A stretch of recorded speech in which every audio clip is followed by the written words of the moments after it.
Hello Kenyans, SC Born here. So, a majority mulilia sana Fred Okengo Matiang'i uko wapi? Pengine wewe ndio mwokozi wa hili taifa tukufu la Kenya. Fred Okengo Matiang'i had you and he has finally resigned from his position from the World Bank and is likely to be in the country as from 21st June 2025, that is this month, to start officially his presidential campaign. So we are just going to, in this video, we are looking why and how his resignation is going to affect his 2027 presidential bid. But before that, I request you to give this video a thumbs up, subscribe if you are new. This is my new channel, SC Born, na ningependa kuwaomba muni support please by just liking, subscribing, and turn the notification bell so that you are notified every time we post any video. Now, Fred Okengo Matiang'i aliweza kusikia ujumbe zenye Wakenya wengi walimtumia ya kwamba please Fred, tunakuomba, you are a good servant in Ruto's administration. Tuliona kazi yako ulifanya na ilikuwa ya maana, tunakuwekea tick. Kindly, Zakayo amesumbua kabisa taifa letu tukufu tulioipenda, tulioipigania, tuliotaka kuijenga inaenda kuangamia simply because we don't have good leadership. Zakayo amefanya mambo yake mpaka hii country kama haitakuwa na savior pengine itaangamia. And Fred Okengo Matiang'i had the message, and on April mwezi wa 4 alirejea in the country from US, maybe I think for the first time, yeah, publicly, for the first time, and he organized a very successive rally ama homecoming to his home Kisii County. The homecoming take, and in fact ndio aliuliza Wakenya wananchi, je, nilisikia ujumbe wenu, munataka nirudi Kenya niweze kuwafanyia kazi? Me, I'm very ready. Je, is it true that mulisema kitu kama hiyo? Wakenya wakasema kwamba tuliweza kusema hivyo. Kindly, our son, you are the one who will save us from hii kunyanyaswa kutoka kwa Ruto. You are the one who is going to save this country from sinking. You are the one who is going to deliver us to Canaan. Please come back and save this great country. And Matiang'i said, oh, umesema hivyo? Yes. Okay, thank you. I've heard you. Now, I'm going back to Washington to formally submit my resignation letter so that they can allow me to come back home to start the journey of delivering my people to the promised land. And Fred Okengo Matiang'i later, last month, he went back to Washington, and on 30th, that is May 2025, Fred Okengo Matiang'i formally submitted his resignation letter, which was approved, and he has announced that as from June 21st, 2025, he's going back to Kenya to officially start his presidential or 2027 presidential campaign. Now, kilio chenu kimesikika? Yet, yes. Is Fred Okengo Matiang'i the savior? Probably, yes. This is how Fred Okengo Matiang'i, mbona Wakenya walikuwa wanamlilia? Simply because, number one, Fred Okengo Matiang'i is a no-nonsense. Sasa, hizi vitu like corruption is not going to entertain that kind of nonsense. Na kazi ifanyike Kenya, we need a no-nonsense man, and that is Fred Okengo Matiang'i. Fred Okengo Matiang'i is a performer. The guy, when he is given a certain responsibility, the guy has proved to be a performer.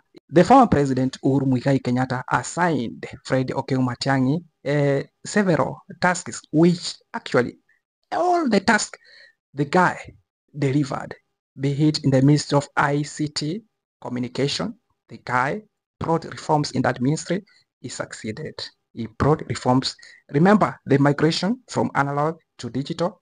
Right now, we are enjoying digital world courtesy of one Fred Okengo Matiang'i. In that peak, in the Ministry of Education, he brought reforms of education. Remember, in 2016, for the first time, the exam was transparent, creatable, and every candidate got what he or she deserved. So there was no cheating. In fact, alieliminate kabisa the cartels wenye walikuwa wameteka nyara the Ministry of Education, the education sector, na aliiosha kabisa ikakaa safi. Akitoka kwenye Ministry ya Education, achana na saa hii akitoka kwenye Ministry of Education, Education Ministry ilikuwa safi kabisa, ilikuwa safi kabisa, so alinyorosha sawa sawa. And in the midst of interior, you remember, usalama kabisa ilimalika, so he brought reforms in the Ministry of Interior, alifanya makuu. Fred Okengo Matiang'i, when now the Uhuru government was over, he went to USA to start officially his new task in the World Bank, Washington DC. So Fred Okengo Matiang'i ako na imani kwa Wakenya. Wakenya wanaweza mtrust kwa any capacity, be it the presidency. Now that is why wakati watu waliamini sana Ruto, Ruto alikuja kalia kanisa, alijifanya Mkristo, alijifanya mtu ameokoka, alijifanya mtu alipromise heaven. Wakati Matiang'i pekee alikuwa anatukataza, alikuwa anasema kwamba look, this man anakuja anadanganya mchana, tafadhali wananchi, this is a lie, this is lies. But because tuliona ya kwamba Ruto ni deputy Jesus, Ruto ati vile analia, anaweza vile ametoka, alisema ya kwamba yeye ni asla, ametoka maisha ya chini, tuliona ya kwamba anaweza deliver. But look, 3 years down, hajafanya kazi, nothing. Kunyanyasa, si abduction, si kunyanyasa watu na high taxes, mpaka ameitwa Zakayo. So the only man tunaweza amini ya kwa, because tunaona his track record ziko very crystal clear that the guy can perform, can deliver this country to the promised land. That guy is Fred Okengo Matiang'i. Now kuna sasa mambo kadhaa hapo, kuna vitu tunaita obstacles for Fred Okengo Matiang'i to actualize his dream to unseat President William Samoei Ruto. Number one, the opposition must be united against one William Samoei Ruto. Their main core business, tuachane na kudeliver Fred Matiang'i is a performer, but they should have one goal, to make William Samoei Ruto a one-term president. They should be united. So are they going to be united under Fred Okengo Matiang'i? Kizungumkuti hapo. 2, Fred Okengo Matiang'i has been said that Jubilee Party, which is associated with the former president Uhuru Muigai Kenyatta, has formally endorsed Fred Okengo Matiang'i for presidency. So Fred Okengo Matiang'i is expected to use Jubilee Party. Unaona? So Fred Matiang'i is risking to be tagged as Uhuru Kenyatta's project. Mnajua vile Wakenya wana treat ma project. So kizungumkuti au Wakenya wataichukuliaje? And if Fred Okengo Matiang'i is going to use his own political vehicle, is going to form his own political party or use the existing one, mnajua ya kwamba Fred Okengo Matiang'i ako na party inaitwa UPA. Atapata okay, it's good for him, but will he attract funds? If he's going to attract funds, good and well, but associating with Uhuru Muigai Kenyatta's party, Jubilee Party, that's automatically is going to receive funding. Wadadisi wa kisiasa wanasema kwamba 2007 is going to be a very expensive election in the history of Kenya. So for one, to be a very serious presidential candidate, he should be able to attract funding. So Fred Okengo Matiang'i, je, akienda na political vehicle yake ata attract funding? Kizungumkuti pia. But all in all, Fred Matiang'i is appealing to majority of Kenyans. Is likely to be a compromised candidate because even Gen Zs, watu ile kikundi ya vijana ambayo wataenda kuvote for the first time, wataamuka hawavotiki kwa kawaida. For the first time they are going to say enough is enough, wacha vijana na sisi tukue na usemi katika hii election. Is appealing to them. So in that one ako sawa, amepita. Now, the fact that big communities like Kikuyu are endorsing him, Kisii is a marginal, is a small community, but Kisii are fully behind Fred Okengo Matiang'i.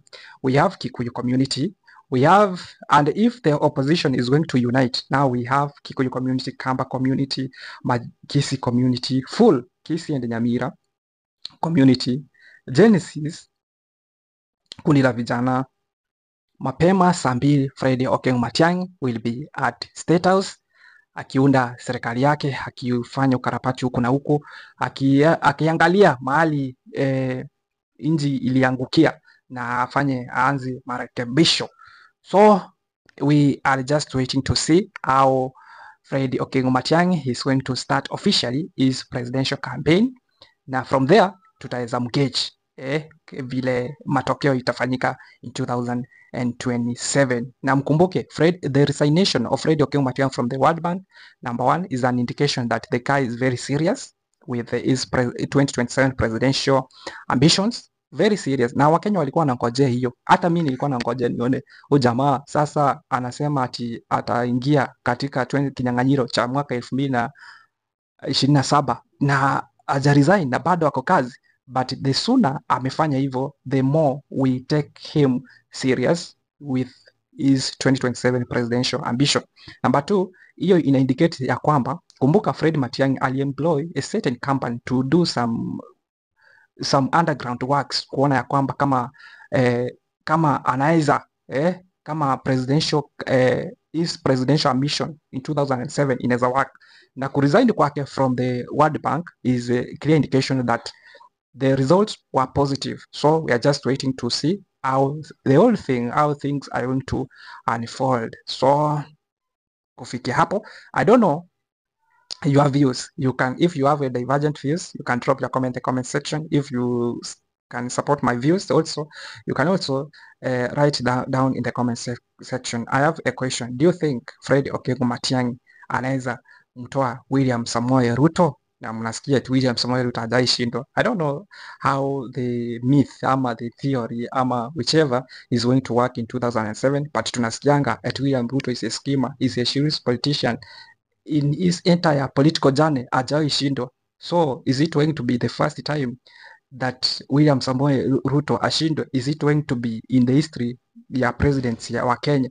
Is he going to make an history to be the first president to be a one-term president? I don't know what you think. Go ahead and drop your comment in the comment section below. Give this video a thumbs up and subscribe if you haven't subscribed. Support me, please. This is my new channel. Support me. This is we do purely politics in this channel. Turn on the notification bell so that you are notified every time we post a new video. My name is AC Bon. Thank you very much kama umefika mpaka hapa. Thank you.